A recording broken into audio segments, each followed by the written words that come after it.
우리 묵도하심으로 8월 23일 주일 오전 예배 하나님께 올려드리겠습니다.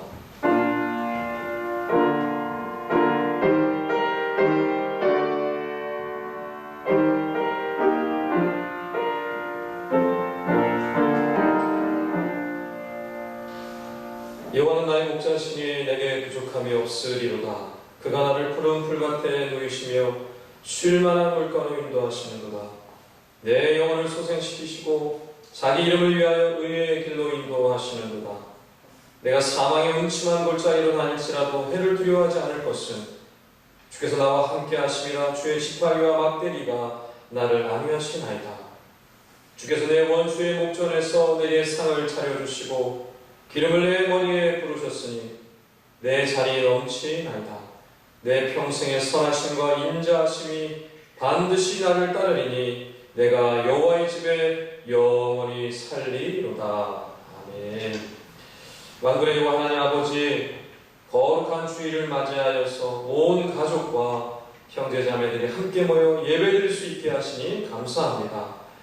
우리의 경배와 찬양을 기뻐받아 주시옵소서. 오직 여호와만이 우리의 목자이심을 믿습니다. 어지럽고 혼란한 이 세상 속에서 주의 지팡이와 막대기로 우리를 안위하여 주시옵소서. 오늘 선포되는 말씀을 통해서 친히 말씀하여 주시고 우리의 병든 마음과 영혼을 새롭게 하여 주시옵소서. 감사하며 예수 그리스도 이름으로 간절히 기도하옵나이다. 아멘. 이제 우리 사도신경으로 신앙 고백 드리겠습니다. 전능하사 천지를 만드신 하나님 아버지를 내가 믿사오며 그 외아들 우리 주 예수 그리스도를 믿사오니 이는 성령으로 잉태하사 동정녀 마리아에게 나시고 본디오 빌라도에게 고난을 받으사 십자가에 못 박혀 죽으시고 장사한 지 사흘 만에 죽은 자 가운데서 다시 살아나시며 하늘에 오르사 전능하신 하나님 우편에 앉아 계시다가 저희로서 산자와 죽은 자를 심판하러 오시리라. 성령을 믿사오며 거룩한 공예와 성도가 서로 교통하는 것과 죄를 사여 주시는 것과 몸이 다시 사는 것과 영원히 사는 것을 믿사옵나이다. 아멘. 이 시간 찬송가 1장으로 하나님께 찬양 올려드리겠습니다. 찬송가 1장입니다.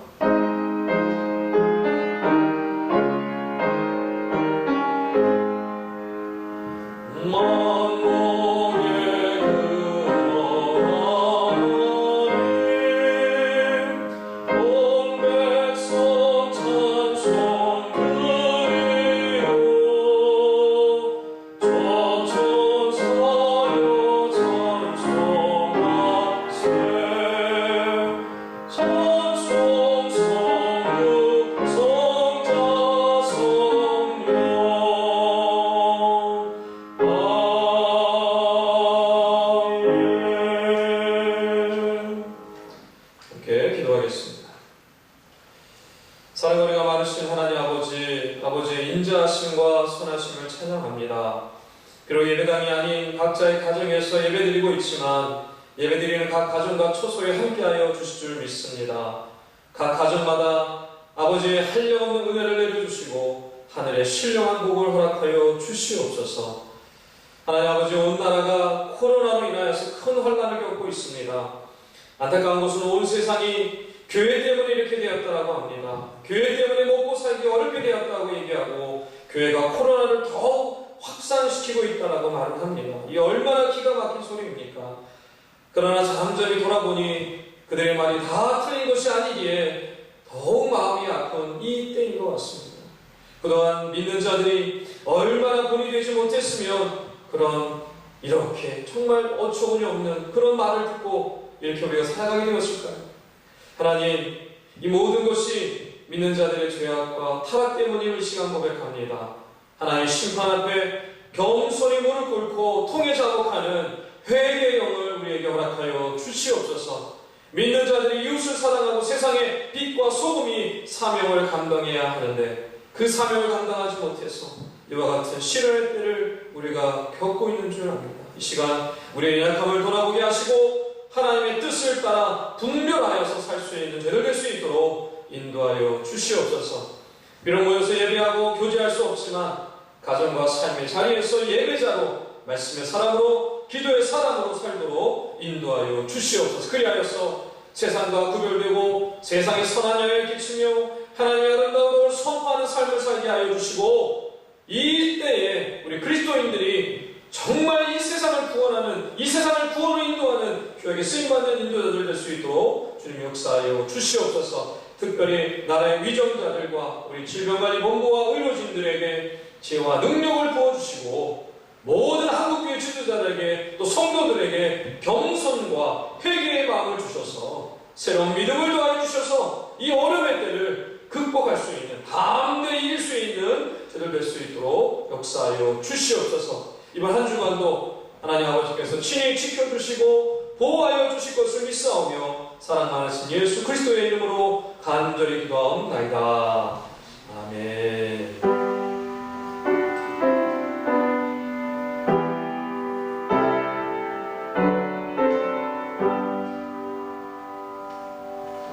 예, 오늘 하나님께서 우리에게 주시는 말씀은 우리 창세기 15장 1절에서 7절 말씀입니다. 창세기 15장입니다. 구약성경 17페이지에 있습니다. 창세기 15장 1절에서 7절 말씀을 우리 한 주씩 교독하시고 마지막 7절은 함께 읽도록 하겠습니다. 제가 먼저 읽도록 하겠습니다. 이후에 여호와의 말씀이 환상 중에 아브라함에게 임하여 이르시되, 아브라함아 두려워하지 말라. 나는 내 방패요 너의 지극히 큰 상급이니라. 아브라함이 이르되 주 여호와여 무엇을 내게 주시려 하나이까? 나는 자식이 없사오니 나의 상속자는 이 다메섹 사람 엘리에셀입니다. 아브라함이 또 이르되 주께서 내게 씨를 주지 아니하셨으니 내 집에서 길린 자가 내 상속자가 될 것이니이다. 여호와의 말씀이 그에게 임하여 이르시되 그 사람이 내 상속자가 아니라 내 몸에서 날 자가 내 상속자가 되리라 하시고, 그를 이끌고 밖으로 나가 이르시되 하늘을 우러러 무뼈를 셀 수 있나보라. 또 그에게 이르시되 내 자손이 이와 같으리라. 아브라함이 여호와를 믿으니 여호와께서 이를 그의 의로 여기시고, 같이 있습니다. 또 그에게 이르시되 나는 이 땅을 내게 주어 소유를 삼게 하려고 너를 갈대아인의 우르에서 이끌어낸 여호와이니라. 아멘. 할렐루야. 오늘부터 다시 비대면 예배가 시작되었습니다. 참 너무 안타까운 그런 때가 되었는데요. 비록 성도님들 인사를 서로 나눌 수 없고 또 같이 얼굴은 볼 수 없지만 우리가 주님 안에서 함께 예배를 드리고 있다는 것을 여러분 기억하시고요.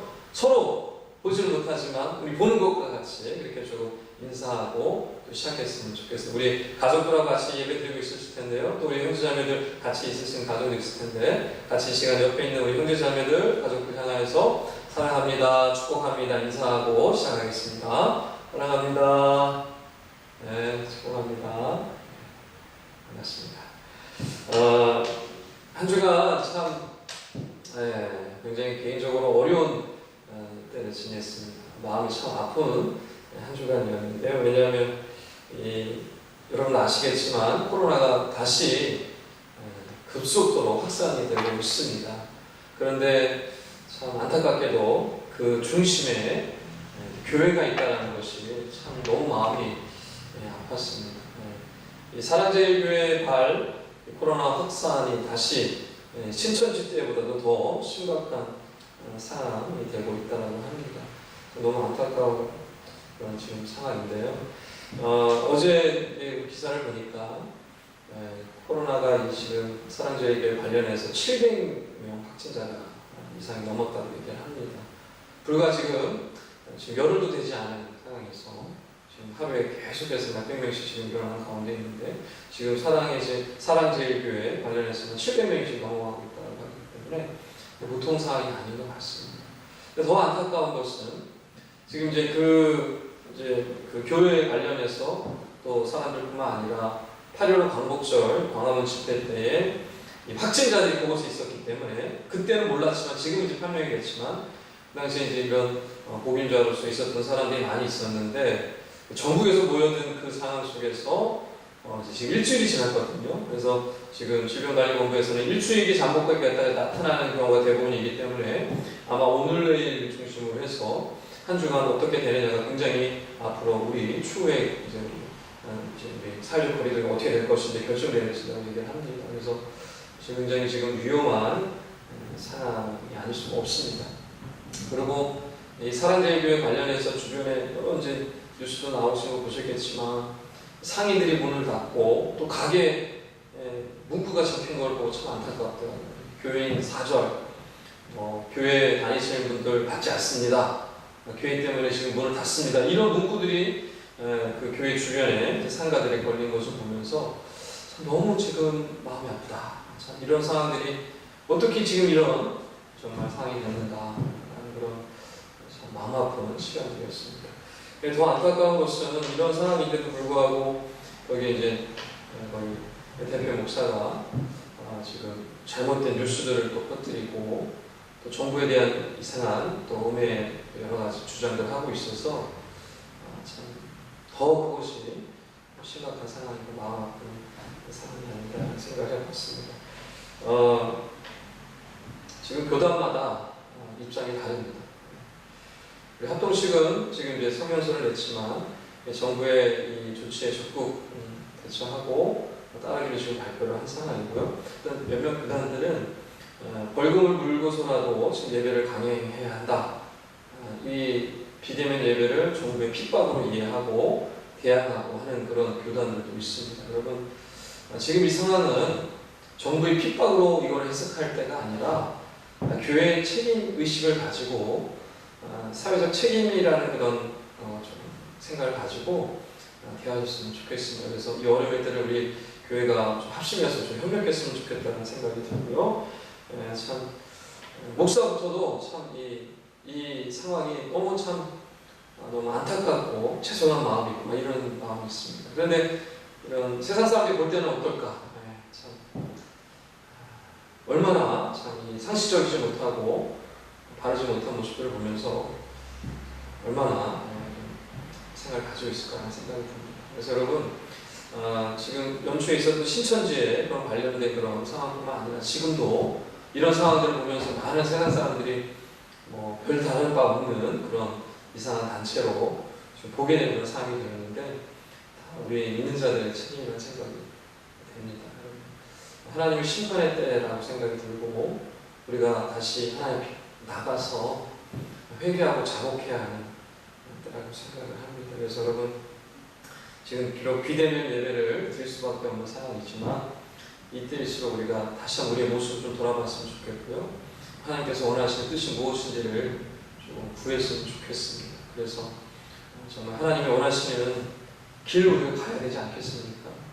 모든 것이 하나님의 섭리 안에서 이루어지고 있기 때문에 우리가 빨리 하나님의 뜻을 알아가는 게 중요합니다. 그래서 우리가 부르짖고 기도하고 또 예배 중심, 말씀 중심 삶을 회복해야 하죠.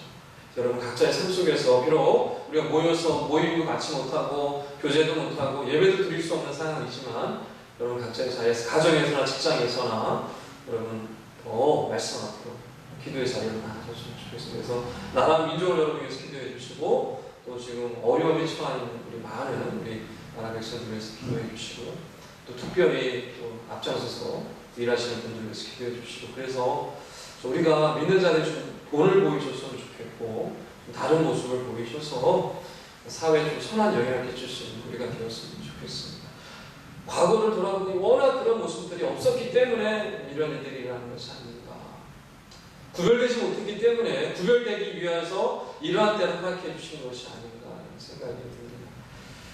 여러분 하나님 앞에 부르짖고 하나님께 나아가 보면 심판하시는 하나님이시지만 동시에 우리를 구원하시고 회복시켜 주시는 하나님이심을 우리가 믿었으면 좋겠습니다. 그래서 이 때에 우리가 더욱더 나아가셔서 우리를 회복시켜 주시고 돌이켜 주시는 하나님의 은혜를 누리셨으면 좋겠습니다. 위해서 같이 기도하시기를 간절히 부탁드리고요. 지난 시간에 우리가 우리 믿음의 조상에 대한 우리 아브라함의 이야기를 나눴습니다. 많은 이제 우리 믿는 자들이 아브라함을 믿음의 조상으로 다 믿고 있습니다. 그런데 문제는 믿음의 조상 아브라함이라고 말을 하지만 믿음의 후손인 우리가 과연 믿음의 후손으로서 살아가고 있는가? 대부분 이제 그렇지 않다는 거죠. 왜 그럴까요? 입술로는 아브라함이 나의 믿음의 조상이다라고 고백을 하는데 믿음의 조상이라면 그 믿음의 조상을 닮은 후손이 닮아야 되는 거 아니겠습니까? 닮은 삶을 살아가 적어도 그 믿음의 모양을 닮아가야 되는데 나는 아브라함의 믿음을 못 쫓아가. 나는 그런 믿음의 삶을 살지 못해. 나는 그런 모습들이 우리 가운데 많습니다. 왜 그럴까요? 아브라함의 모습을 우리가 생각해보면 흔히들 어떻게 고향과 친척과 아버지의 집을 떠난 내가 너에게 보여줄 땅으로 가라라고 했는데 어떻게 그 단박에 그렇게 그 말씀을 듣고 순종하는가? 참 대단하다 이렇게 얘기를 하는 거예요. 그리고 어떻게 자기 아들 하나밖에 없는 아들을 바치라고 한다고 하죠. 단번에 어떻게 갖다 바치고 어떻게 우리가 할 수 있을까? 그러니 믿음의 조상답지. 그러니 믿음의 조상이라고 할 만하지 라고 얘기를 합니다. 그런데 정작 내 믿음을 보니까 그런 믿음은 전혀 아브라함의 그런 믿음 발끝에 쫓아가지 못하는 내 모습을 보면서 실망하고 나는 그하고 다른 사람을 그런 달라고 난 그런 삶을 살 수 없어라고 고백을 합니다. 왜 그럴까요? 우리가 아브라함을 그의 믿음을 처음부터 대단한 걸로 봤기 때문에 그렇습니다. 우리가 다른 사람으로 봤기 때문에 그렇습니다. 성경에 대한 이 부분을 착각한 거예요. 아브라함 하나님 말씀하신 무조건 순종하는 사람. 우리가 잘못하는. 그래서 우리는 다른 사람으로 생각하니까 우리가 아브라함 위대하고 대단한 믿음의 조상이지만 나랑 상관없는 사람. 그렇게 받아들였던 것입니다. 여러분, 지난 시간 좀 나눴죠? 말씀을 통해서 우리가 봤습니다. 여러분, 아브라함의 믿음이 처음부터 그렇게 위대하고 대단한 사람이었습니까? 여러분, 그게 아니었어요. 그의 아버지 데라는요, 우르에서 그 갈대아 우르에서 우상 만들고 우상 파는 사람이었습니다. 우상을 섬기는 사람이었어요. 그의 아들이 아브라함이었습니다. 그의 아들이 아브라함이에요. 뭐 별 다르겠습니까? 우상을 섬기며 평생 우상 만들고 난 사람이었어요. 그 아브라함이 어떤 사람이에요? 결혼했음에도 자식이 없었어요. 그리고 아브라함이 본격적으로 가나안 땅을 향해 달려갈 때 그 나이가 75세였습니다.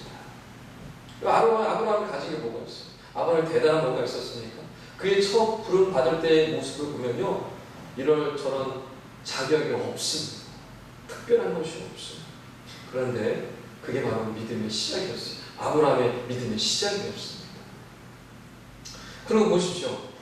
이 아브라함이요, 하나님께서 너 고향 친척 아버지의 집을 떠나 내가 너에게 제시할 땅으로 가라 라고 얘기했을 때 그가 들은 처음의 메시지가 아니었다고 말씀을 드렸습니다. 스데반 집사를 통해서 우리가 얘기를 나눴죠. 하나님께서 그 명령을 처음 든 게 아니었어요. 이미 갈대아 우르 메소포타미아 그 지역에서 살 때부터 이미 언제인지 구체적으로 나와 있지는 않지만 이미 오래전부터 그 명령을 하나님의 부르심을 들었어요. 근데 그걸 무시했어요. 듣지 않은 거죠. 그때 어떻게 됐습니까? 아브라함 그거를 애써 무시하고 순종하지 않았어요. 그런데 그것을 보다 못한 그의 아버지 데라가 이 아들 아브라함을 데리고 가나안을 향해 출발합니다. 아니 얼마나 아브라함이 그 명령에 순종하지 않았으면, 얼마나 하나님의 뜻을 거스렸으면 보다 못한 그 데라가, 우상을 만드는 그 데라가, 우상을 섬기는 그 데라가 아브라함이 들었던 그 부르심의 명령을 따르기 위해서 가나안을 향해 갔겠습니까? 그만큼 아브라함은요, 움직이지 않는 사람이에요. 거기 본인입니까? 하나님 땅에 머물러요. 가나안을 향해 가다가 하란에 도착해서 너무너무 살기 좋은 곳에 도착하니까 가나안을 향해 가야 되는데 거기서 멈춰버려요. 여기가 좋네. 아버지 여기 삽시다. 그래서 데라와 함께 아브라함이 하란에서 삽니다. 거기서 오래 살아요. 한참을 머무르고 삽니다. 너무너무 좋은 곳이었습니다. 그런데 그곳에서 하나님께서 데라를 데려가시죠. 여러분 이거 보십시오. 아브라함은요, 믿음의 시작으로 할 때부터 믿음의 지금 과정에 일어나는 모든 과정들을 볼 때 대단한 믿음이 있었던 것이 아니고 순종보다 현실에 순응하는 걸 더 좋아했던 사람이고, 어떤 도전이라는 거, 획기적인 뭔가에 따라서 막 결단하고 용기 있고 그런 삶이 아니라 변화를 싫어하고 도전을 싫어하는 사람이었습니다. 그런 사람이에요. 그가 바로 아브라함입니다. 그의 처음 모습을 보면요, 위대한 믿음의 조상이라고 할 만한 것이 아무것도 없어요. 그런데도 하나님께서 그를 부르셔서 그를 인도해 주신 것이죠. 단번에 순종하는 것이 아니었습니다. 보십시오. 하나님에서 부름을 받을 때 하나님에서 가나안 땅을 가라고 얘기할 때 하나님께서 그의 모습이 어땠습니까? 고향과 친척, 아버지의 집을 떠나라 그랬죠. 이미 고향과 친척 집을 떠났어요. 아버지가 죽었어요. 이제 갈 데가 없는 거예요. 그러니 뭐예요? 이 명령을 듣고 어쩔 수가 없는 거예요. 어디 갈 데가 없잖아요. 이미 떠났는데, 이미 의지할 사람이 없는데, 그러니 하나님께서 말씀하시고 계속해서 주시는 말씀 앞에 그제서야 무릎을 꿇고 어쩔 수 없이 그 명령에 순종해서 떠났던 것이 바로 아브라함입니다. 그래서 창세기 12장 1절은요, 위대한 아브라함의 믿음이 아니라 정말 질질 끌려가는, 순종하기 어려워서 그렇게 거부하고 도망다니다가 겨우겨우 붙들려서 질질 끌려가는 아브라함의 모습이 그대로 드러나고 있는 거예요. 성경 기자가 얼마나 기가 막히면 12장 5절에서 말씀하고 있지 않습니까? 마침내 가나안 땅에 들어갔다. 아브라함이 마침내 가나안 땅에 들어갔다라고 표현하고 있어요. 마침내. 아이고, 이제서야. 결국에 겨우겨우. 여러분, 그게 아브라함의 모습이었습니다.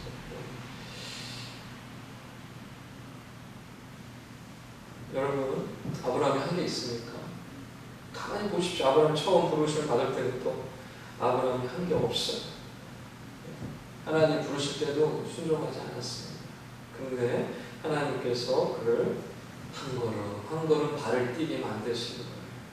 처음 시작할 때부터 이 사람이 대단한 믿음으로 하나님을 따라간 것이 아니라 하나님께서 직접 개입하셔서 한 걸음 가게 만들었던 것입니다. 그게 아브라함의 모습이었어요. 여러분, 우리의 모습은 어떻습니까? 우리의 믿음의 여정은 어떤가요? 여러분 믿음이 시작할 때를 한번 기억해 보십시오. 하나님께서 여러분을 부르신 이유가 뭡니까? 여러분이 뛰어난 뭔가가 있으셔서요? 여러분이 하나님 잘 믿을까 봐서요? 그런 거 전혀 없습니다. 여러분 자신이 더 잘 알죠. 저도 제 자신이 더 잘 알아요. 뭐 대단한 은사와 대단한 능력이 있었던 것이 아니에요. 참 하나님 열심히 믿을 것처럼 보이는 것도 하나도 없었어요. 그런데 하나님을 부르셨어요. 그런데 하나님이 선택하셨어요. 하나님이 선택하셨기 때문에 우리의 믿음이 시작되어진 겁니다. 내가 잘 믿어서 하나님께 순종하는 게 결코 아니에요. 내가 열심히 믿고 열심히 따라가서 내가 지금까지 이룬 것이 아닙니다. 하나님이 나를 선택하시고 부르시고 나를 끌어오셔서 내가 믿음의 여정을 지금까지 오게 된 거예요.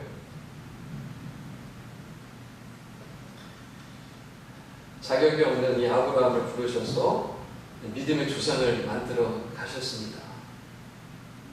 이와 마찬가지로 하나님께서요, 아무 자격도 없고 능력도 없고 믿음도 없는 정말 연약하고 부족한 우리를요 부르셨어요. 하나님께서 믿음의 사람으로 만들어 가시는 겁니다. 그게 바로 믿음의 여정이에요. 그래서 믿음은요 처음부터 뭐 결단해가지고 위대한 믿음을 이뤄가고 뭐 아브라함이 위대한 우리 믿음의 조상이고 이게 아닙니다. 아브라함의 삶을 가만히 돌아보면 그의 시작부터 이뤄간 모든 과정들을 보면 그런 게 아니에요. 하나님이 한 걸음 인정해 주시고 만들어 가시고 세워 가셔서 믿음의 조상이 되었던 거죠. 이와 같이 우리도 하나님 만들어 가실 줄 믿으시기 바랍니다. 여러분, 우리도요 똑같습니다. 우리가 왜 이렇게 믿음이 없을까요? 아브라함 닮아서 그래요. 우리가 이렇게 연약할까요? 아브라함 닮아서 그러는 거예요. 그러니 이제 우리의 믿음의 조상 아브라함답게 우리의 믿음의 여정을 제대로 가야 합니다. 그게 또 우리 믿음의 후손이 아니겠습니까? 자, 오늘은 믿음의 시작과 믿음의 과정에 대한 이야기를 지난 시간에 나눴는데 오늘은 믿음의 완성에 대한 이야기를 좀 함께 나누고자 합니다. 아브라함이요, 그의 믿음이 하나님께 인정받고 칭찬받은 게 언제일까요? 많은 사람들이 지난 시간에 말씀드렸지만 창세기 12장 1절로 봅니다. 여러분, 그게 아니라는 말씀 분명히 드렸죠. 여러분 이제는 분명히 아셔야 합니다. 아브라함의 믿음이 인정받은 것은 창세기 12장 1절이 아니에요. 결코 아닙니다. 마지막에 그냥 질질 끌려간 거라니까요. 절대로 여러분, 아브라함 믿음이 인정받은 게 그때가 아닙니다. 언제 믿음의 인정을 받았을까요? 오늘 우리가 말씀 읽은 창세기 15장 6절에 와서야 비로소 하나님께 인정받습니다. 뭐라고 하세요? 거기서 창세기 15장 6절 다시 한번 읽어볼게요. 창세기 오늘 15장 6절입니다. 다 같이 읽습니다. 시작. 아브라함이 여호와를 믿으니 여호와께서 이를 그의 의로 여기시고. 아멘. 여러분 보십시오. 앞에요. 아브라함이 열심히 하나님의 말씀을 따라 믿음으로 살아갔다. 하나님 말씀하시니 꽉 믿었다. 순종했다. 결단했다. 이런 얘기가 없어요. 죄송하지만 그런 얘기가 없어요.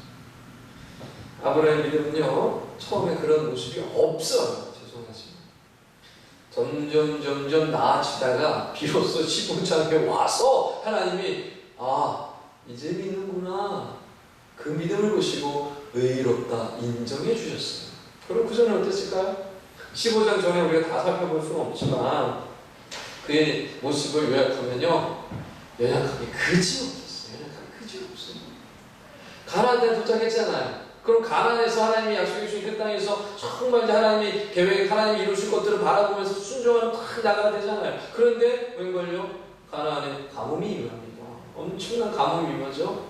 하나님께서 그랬어요. 아브라함에게 너 절대로 애굽에는 내려가지 말아라. 어떻게 했습니까? 아브라함이 아멘, 네, 절대로 안 나겠습니다. 순종했습니까? 가뭄이 오니까요, 쪼르르 내려갔어요. 애굽으로 도망갔어요. 먹고 살아야 되니까. 내려가지 말라는데 내려갔어요. 불순종 아닙니까? 그게 무슨 믿음의 결정, 믿음의 위대한 조작을 할 수 있습니까? 애굽으로 도망가 버렸어요. 하나님 가지 말라 그랬는데.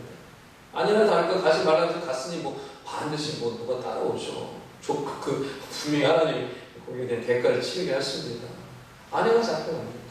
그럼 어떻게 해요? 아브라함이 누이라고 속여요. 사랑하는 아내를 내 누이입니다 라고 속입니다. 바로 이 아내를 취하려고 하다가 하나님께서 치시죠.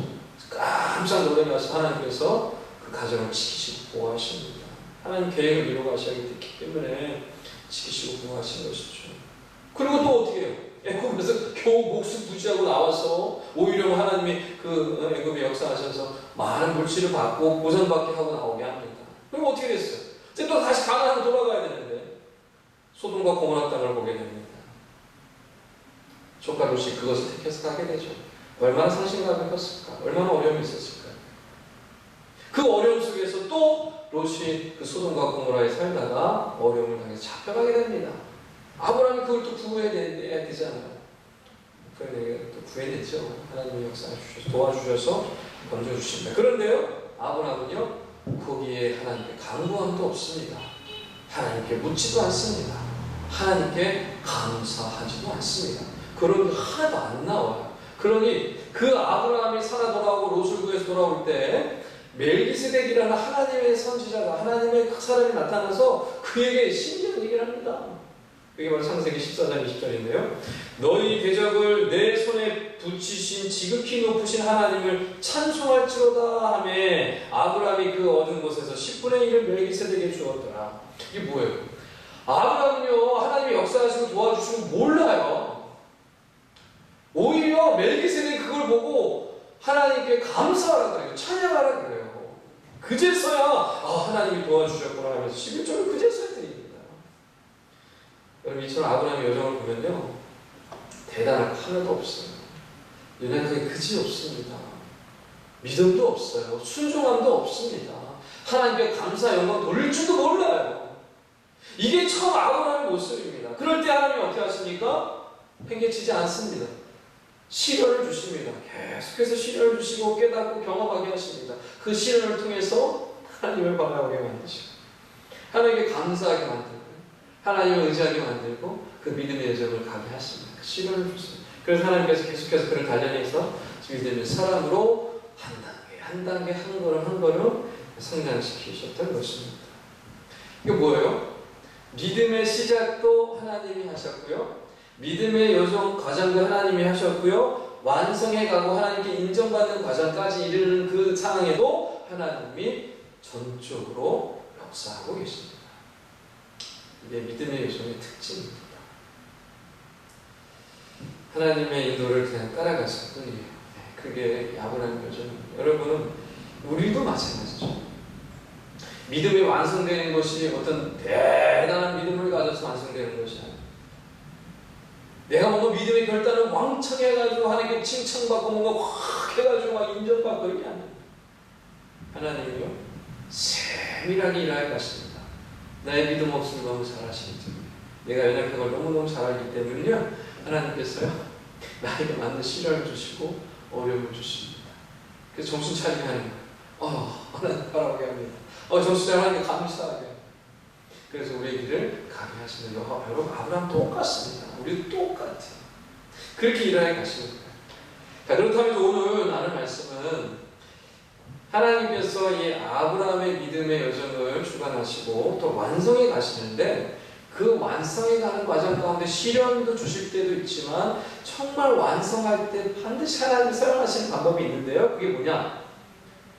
꿈을 꾸게 하십니다. 여러분 꿈을 주세요. 설명할 수 없지만 여러분 각자 하나님이 주시는 꿈, 비전, 이 그림이 있습니다. 이거는 아마 여러분 다 가지고 계실 거예요. 그겁니다. 하나님께서 여러분에게 그 꿈을 주세요. 그 꿈을 여러분 마음속에 새기십니다. 그래서 그 꿈을 꾸게 하셔서 하나님께서 믿음의 완성을 만들어 가십니다. 신비해요, 신비 여러분. 참 놀랍습니다. 시련도 때는 주시지만 꿈을 꾸게 하시고 꿈을 바라보게 하셔서 여러분의 믿음의 완성을 이루어 가십니다. 정말 그렇습니다. 하나님께서 아브라함에게 여러분 고향과 친척과 아버지의 집을 떠나라라고 하셨잖아요. 그래서 내가 너에게 보여줄 땅으로 가라. 그리하면 이렇게 막 복을 주시겠다 그러고 내 이름을 창대하게 해주시고 큰 민족을 이루게 될 것이고 이렇게 막 복 주시겠다. 너는 복의 근원이 되겠다라고 엄청난 복에 대한 그림을 그려주시잖아요. 아브라함이 하나님께 그 구한 적이 있습니까? 아니 아브라함이 그런 큰 민족이 되겠다. 하나님 저 복의 근원 되게 해주시라고 바란 적이 있습니까? 꿈꾼 적 있어요? 이 세상의 모든 사람들이 부러워할 만한 그런 복의 근원, 믿음의 조사, 세상의 복을 다 누리는 그런 사람, 이렇게 하나님께 구한 적이 있느냐 말이에요. 없어요. 누가 꿈꾸시고 누가 계획하신 것입니까? 전적으로 하나님이 계획하시고 하나님이 꾸신 거예요. 하나님이 꾸신 꿈이잖아요. 근데 그걸 어떻게 한 거예요? 아브라함에게 주셨어요. 아무것도 없고 아무런 소망도 없고 그저 그냥 배부르게 뜨뜻하게 그냥 뭐 평안하게 그냥 안주하면서 현실에서 그냥 세상 사람들처럼 잘 먹고 잘 사는 게 다였어요.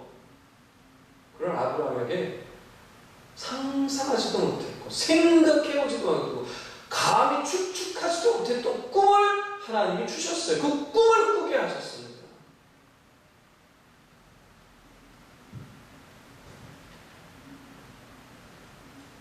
그래서 그 꿈을 쫓아가게 하셨어요. 그 꿈을 바라보게 하셨어요. 그래서 여러분이 우리 잘 아는 말씀 창세기 12장 2절 3절 그죠? 내가 너를 큰 민족이 이루고 내게 복을 주어서 내 이름 창대하게 너는 복이 될지라 막 이 엄청난 복에 대한 메시지를 주시잖아요. 그 그림을 그리게 하는 거예요. 그 꿈을 쫓아가게 하셨어요. 그렇게 출발하게 하신 거예요. 그런데 시간이 흘러서 아브라함이 자손에 대한 복을 엄청난 민족을 이끌어가는 그 꿈을 가지고 사는데 현실은 어떻습니까? 100세가 가까이 됐는데 하나님이 자식을 안 주세요. 아니 분명히 내 자손을 통해서 하나님이 복을 주시고 하나님의 역사를 통해서 민족을 이루시겠다고 했는데 자식을 안 주는 거예요. 100세가 됐는데 그러면 어떻게 됩니까? 아브라함 무슨 생각했을까요? 생각해볼까요? 아브라함 무슨 생각했을까요? 분명히 자손 준다 그랬고 자손 막 이렇게 민족 정도로 막 크게 만들어주시려고 했는데 자손은 안 줘. 자손. 내가 지금 착각한 건가? 내가 지금 뭔가 잘못하고 있는 건 아닌가? 그러지 않았을까요? 내가 지금 제대로 가고 있는 거 맞나? 내가 지금 잘못된 길로 가고 있는 것이 아닌가? 때로는 막 절망도 됐을 거고 때로는 막 두려움이 생겼을 것이고 때로는 막 의심도 막 들었을 거예요. 근데 그때 하나님 어떻게 하실까요? 하나님께서 놀랍게 그렇게 좌절이 될 때쯤에, 낙망할 때쯤에, 막 의심될 때쯤에 다시 나타나셔서 말씀해 주십니다. 무슨 말씀 하신다고요? 꿈에 대한 얘기를 다시 하십니다. 똑같아요. 매 순간순간 어렵고 힘들 때 그림을 주신 그 그림을 다시 바라보게 하세요. 다시 꾸게 하세요. 그 꿈을 다시 바라보게 하세요. 어렵고 힘들 때마다. 그래서 어떻게 해요? 다시 고개 들어서 그 꿈을 보게 하십니다. 이 하나님 하시는 방법이에요. 아브라함에게도 그렇게 하셨어요. 그 꿈을 다시 꾸게 하십니다. 오늘 이제 창세기 15장 우리 말씀에 그 모습이 아주 잘 드러나고 있습니다. 창세기 15장 4절 5절 같이 한번 읽어보겠습니다. 제가 4절을 읽고요, 여러분 5절을 읽도록 하겠습니다. 여호와의 말씀이 그에게 임하여 이르시되 그 사람이 내 상속자가 아니라 내 몸에서 날 자가 내 상속자가 되리라 하시고,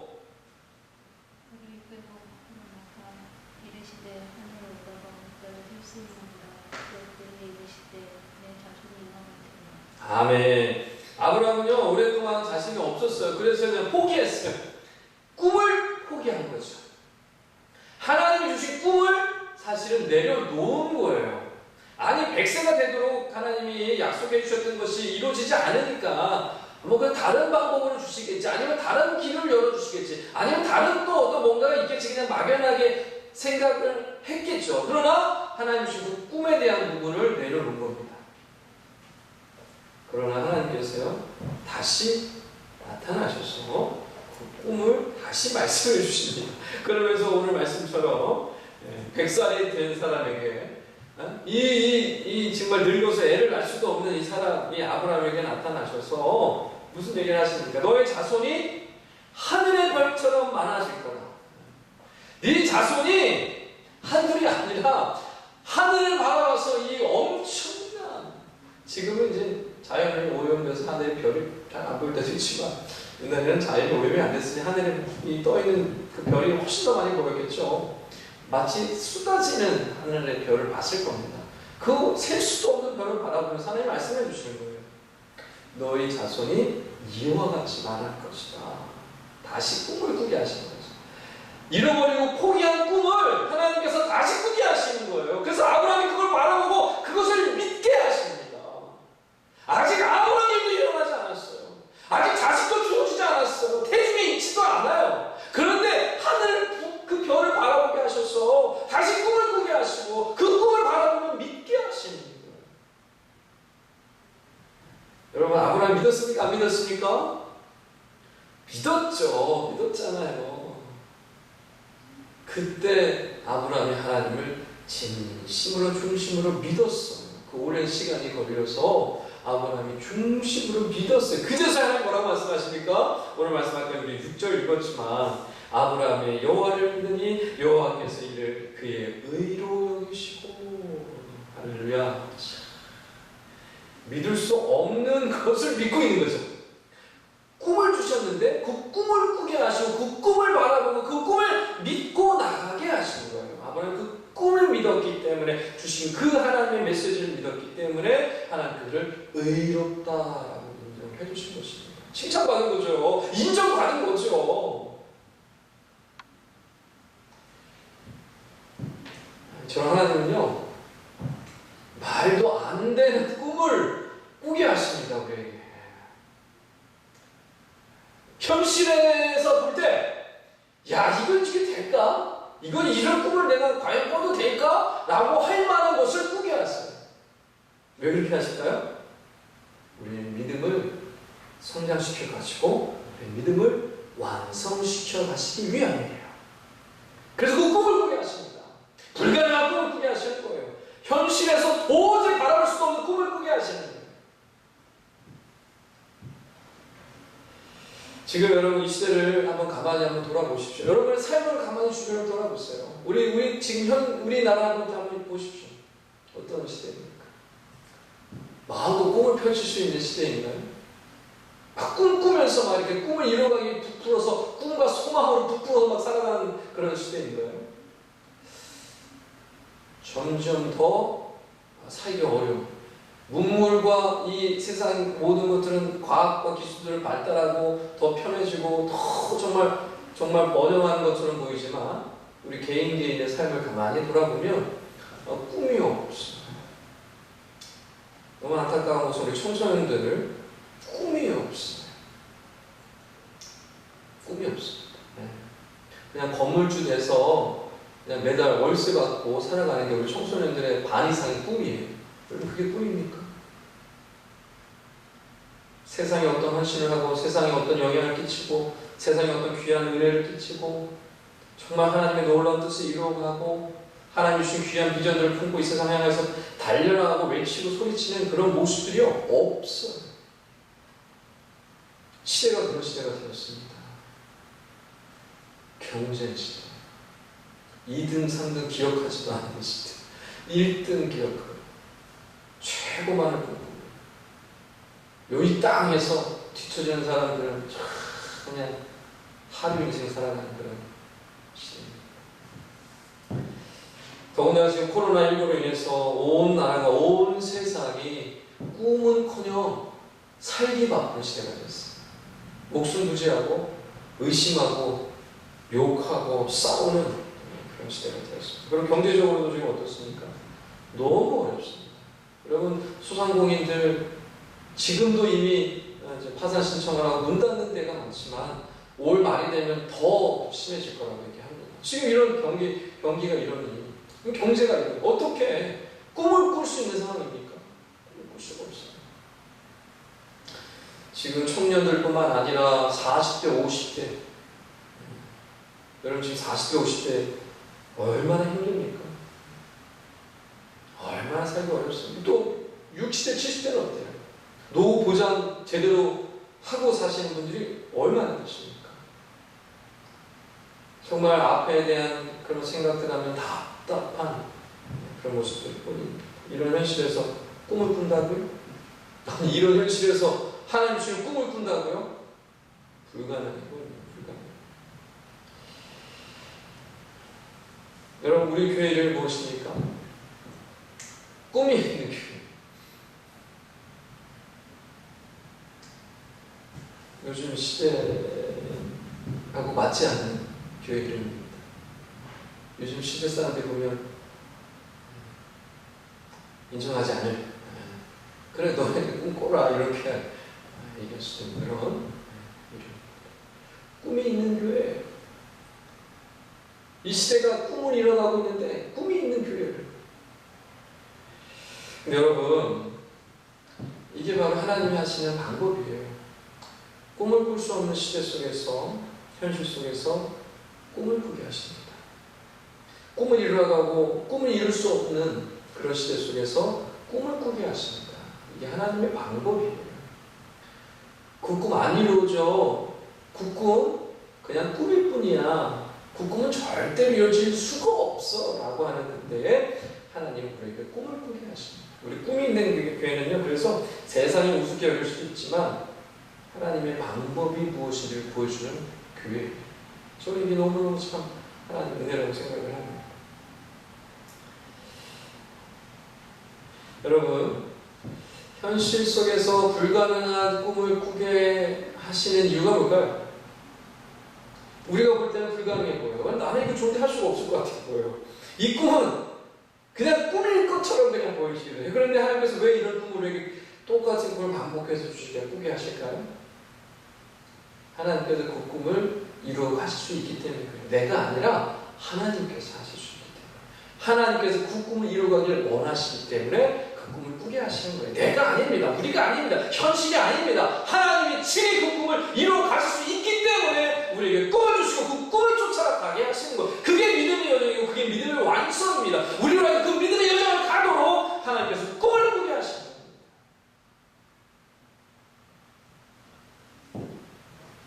여러분에게 주신 각자의 꿈이 있을 텐데 하나님 주신 꿈 포기하지 마십시오. 현실이 불가능하다고 애써 무시하지 마십시오. 하나님께서 여러분 믿음의 완성을 이루기 위하여서 주신 꿈입니다. 지난 한 주간 또 어려웠던 이유 중에 하나는 이제 우리 교회가 이제 우리 성도님 중에 아시는 분들도 있겠지만 이게 지금 도로 계획이 세워져 있었는데 이제 경남 기업에서 아파트를 지으면서 이 지역의 도로 이제 정비를 다 맡았습니다. 그래서 도로를 계획하고 진행하고 보수하고 또 이제 보강하고 이제 해야 되는 상황이 있는데, 안타깝게도 우리 교회의 이 앞에 이 길이 이제 넓어지고 또 우리 교회 옆으로 또 길이 나고 이렇게 지금 계획이 되어 있습니다. 그래서 어쨌든 건물이 좀 헐리지 않는 것을 간절히 바라했지만, 사실 지금 상황에서는 건물이 헐릴 수밖에 없는 그런 상황이 되었습니다. 그래서 지금 이제 고민은, 이제 걱정은 이제 건물에 대한 보상, 우리가 이제 1층과 2층을 사용하고 있는데 이거에 대한 보상이 이제 문제가 남아 있고요. 그래서 우리 다음 주, 우리 이번 돌아오는 주 이제 수요일까지 이제 우리가 열람을 하고 이 신청을 하게 되어 있습니다. 그래서 이 신청을 하면 거기에 맞춰서 이제 보상이 결정이 되어지고 연말이 되면 아마 보상에 대한 부분이 해결이 될 텐데요. 중요한 거는 이제 보상도 보상이지만 사실 이곳을 헐리게 되면 우리가 이사 가는 게 더 문제입니다. 이사 가고 그리고 어떻게 그 다음을 가정을 밟아야 할 것인가가 더 지금 문제인 상황인데요. 여러분 기도하셨으면 좋겠고 관심 갖고 함께 이 일을 위해서 함께 애쓰셨으면 좋겠습니다. 지난 시간들을 좀 잠시 돌아보는 시간을 가졌는데요. 2018년에 우리가 3층이 불법 건축물이라고 해서 철거되지 않았습니까? 근데 전 너무 힘들었어요, 개인적으로. 3층이 다 날아갔습니다. 그렇게 이제 첫 해를 지나갔죠. 그 다음에 또 이맘때죠. 또 이 옆에 이제 터에서 불이 나서 우리 교회 재산이, 컨테이너 박스에 있던 재산이 수천만 원어치가 다 하나도 남김없이 다 보상도 하나 받지 못했죠. 그리고 이제 또 1년이 지나서 이맘때 언제 이제 또 건물이 헐려야 되는 이제 시점이 된 것이죠. 그래서 하나님께 여쭙어요. 하나님, 이렇게 매년 이맘때 이렇게 시련을 주시네요. 항상 매년 7, 8월에 이렇게 계속 시험이 우리에게 닥쳐오네요. 왜 그럴까요, 하나님? 우리 교회가 뭐 잘못한 거 있습니까? 우리가 뭐 하나님 앞에 뭐 죄진 게 있을까요? 하나님 우리가 뭔가 뜻을 따르지 못한 부분이 있나요? 이렇게 지난 한 주에 내내 아침마다 그 기도하고 하나님 막 부르주셨어요. 근데 하나님 말씀을 통해서 또 깨닫게 하시는 것은 이 시련을 주시는데 시련을 집중해서 보다가 시련을 허락하신 하나님을 생각해 보니까 시련을 주시는 목적이 있겠다 싶더라고요. 내가 이루어가는 것이 아니고 하나님이 이루어가십니다. 내가 뭔가를 하려고 하는 것이 아니라 하나님께서 이루어가시는 것을 보여주시는 것이 아닌가. 그러니 하나님 더 의지하고 하나님의 뜻에 순종하라는 것이 아닌가라는 개인적인 답을 얻었습니다. 그래서 우리 꿈이 있는 교회, 우리 믿음의 우리 지체들의 이 믿음을 하나님께서 성장시키시려는 것 같아요. 시련을 통해서.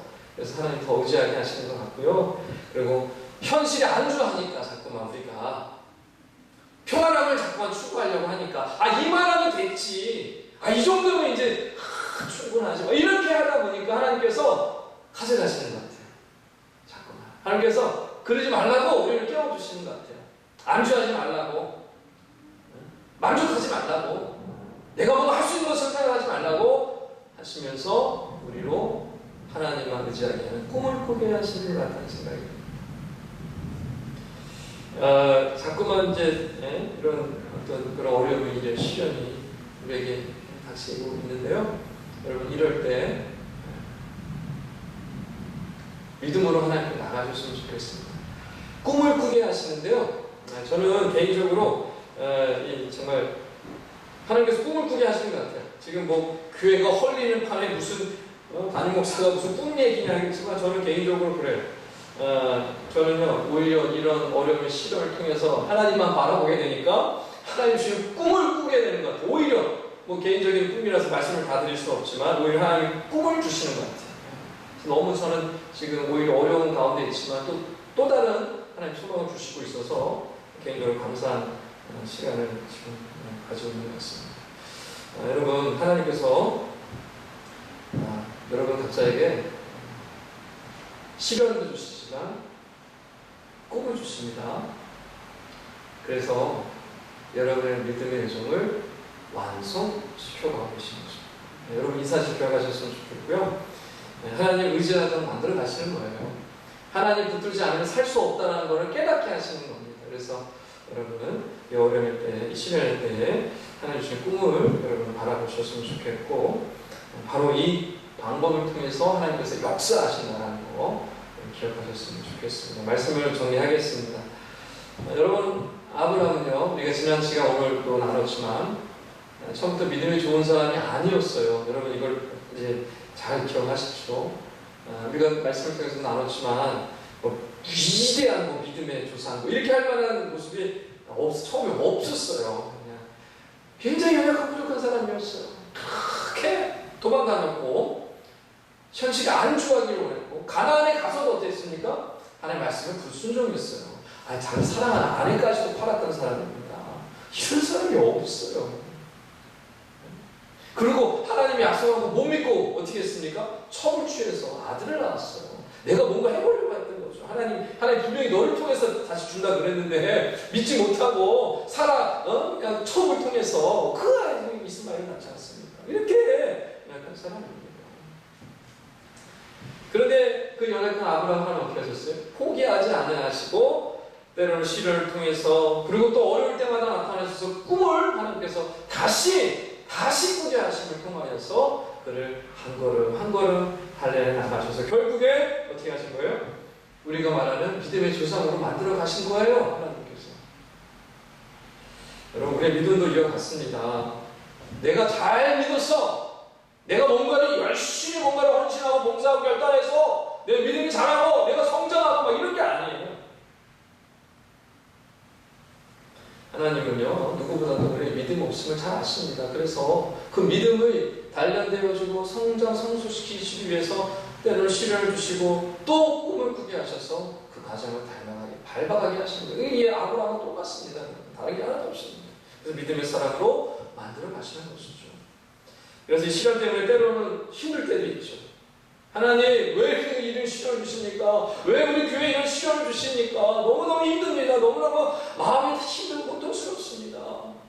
왜 지금 이런 이 코로나 때문에 우리 교회가 이런 요구를 먹습니까? 왜 이런 시련을 얻게 하십니까? 너무 답답할 때도 있죠. 근데 여러분 그 시련은요, 아무 이유 없는 시련이 아닙니다. 우리 믿음의 사람의 연단을 위해서, 성장, 성숙을 위해서, 믿음의 완성을 이루기 위해서 주신다는 것을 여러분이 기억하셨으면 좋겠습니다. 그리고 꿈을 통해서 우리가 아브라함이 그랬듯이 여러분 아브라함은요 예수님을 경험하지도 못했고 예수님 부활한 것도 못 봤는데요 아브라함이 어떤 믿음까지 이르게 됩니까? 죽은 자를 살리시는 하나님을 믿었어요.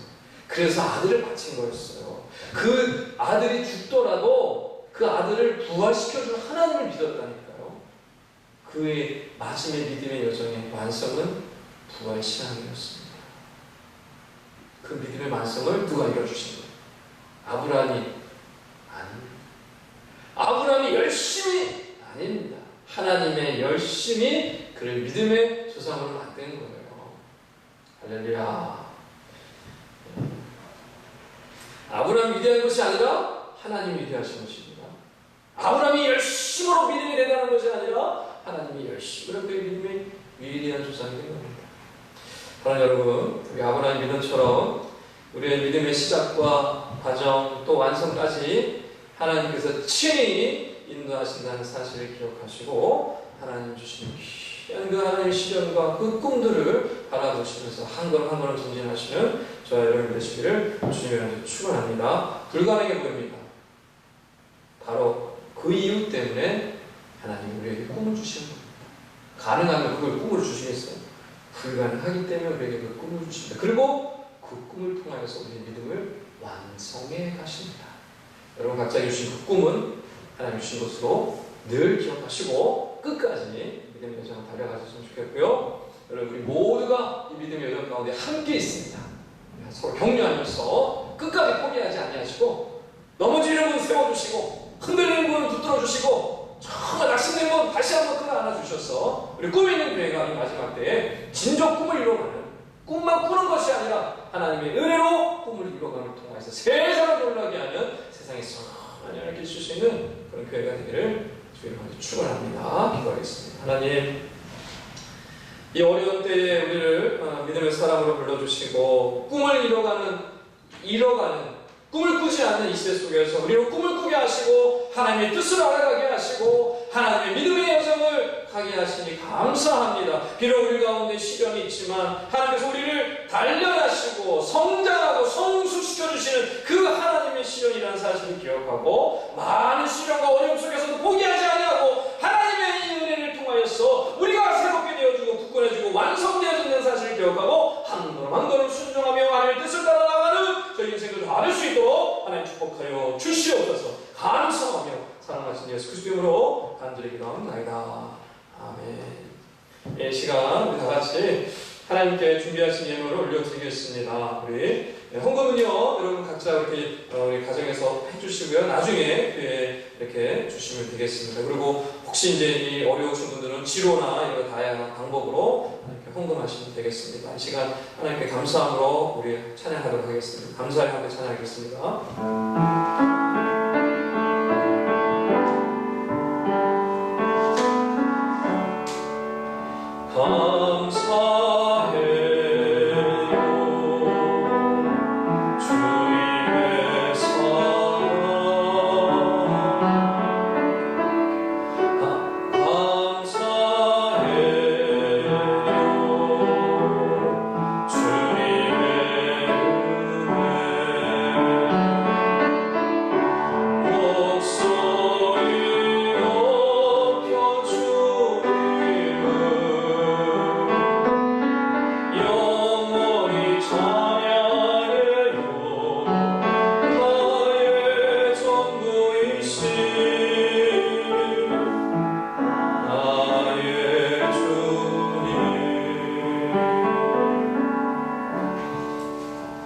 감사합니다.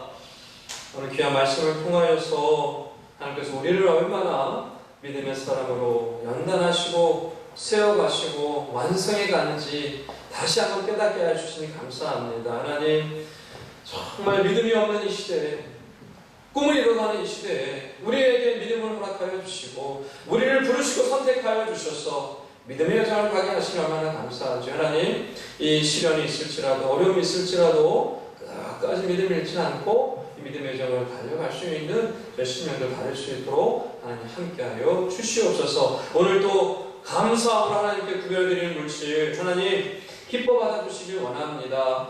경제가 어렵고 먹고 살기도 힘든 이 시대가 되었지만 하나님이 우리를 지키시고 보호하시는 것을 우리가 믿습니다. 어렵고 힘든 영혼들 주님 공급하여 주시고 채워 주시옵소서. 어렵고 힘든 영혼들 하나님께서 치료하여 주시고 다시 회복시켜 주시옵소서. 심판 중에라도 구의를 베푸시는 하나님이시니 구원의 역사로 회복의 역사로 함께하여 주시옵소서. 그래서 우리 귀한 영혼들이 하나님의 살아계심을 맛보고 하나님의 지키시고 보호하심을 날마다 삶 속에서 누리며 나아갈 수 있도록 주님 축복하여 주시옵소서.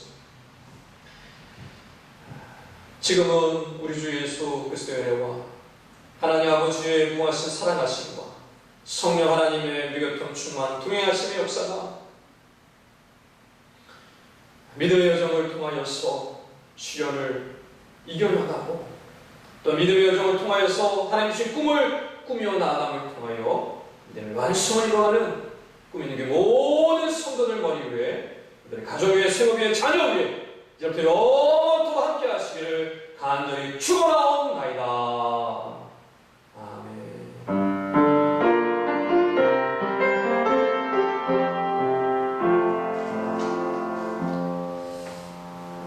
광고의 말씀 잠시 드리겠습니다.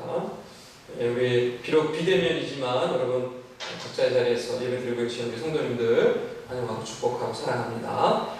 오늘 우리 교회 비대면으로 지금 시행하고 있는데요. 생활 속 거리두기 지침을 여러분이 교회는 성실히 따르고 있습니다. 여러분 각자의 가정에서도 직장에서도 잘 지켜주셨으면 감사하겠습니다. 그래서 주일 예배는 다음 주일까지 우리가 비대면 예배로 진행하겠습니다. 이제 정부에서 어떤 조치가 있을지 모르겠지만 그때까지 우리가 이제 우리 정부에서 지침 나온 대로 8월 31일, 8월 그 마지막 주까지 우리가 비대면 예배로 모이도록 하고요. 그리고 그때까지 있는 우리 수요 예배, 새벽 기도회는 없습니다. 여러분 각자 자리에서 기도하시고 예배 자리에 나가시면 되겠습니다.